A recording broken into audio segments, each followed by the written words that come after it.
Like, what brought you obviously to this program? What was going on in marriage and everything? Yeah.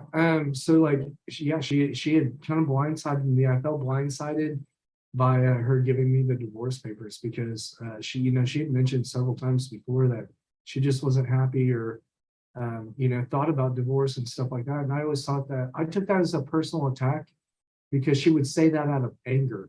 So I was like, okay, well, she's angry, so she's threatening me with divorce and stuff like that. Little did I know that was the only way that she knew how to communicate how she really felt was when she was angry.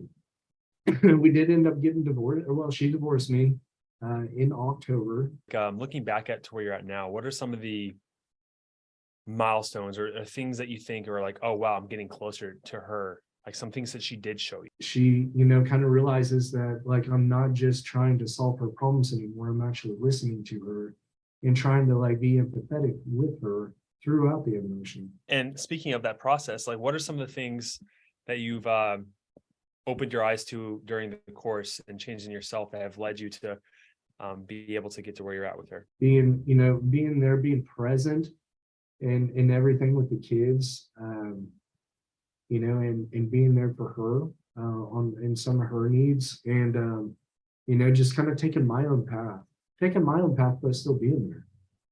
What I told myself is, if I couldn't forgive her for the divorce, would I ever expect her to forgive me for all the injustices that I caused her the 7 years that we were married? Yeah, that's a really good way to put it.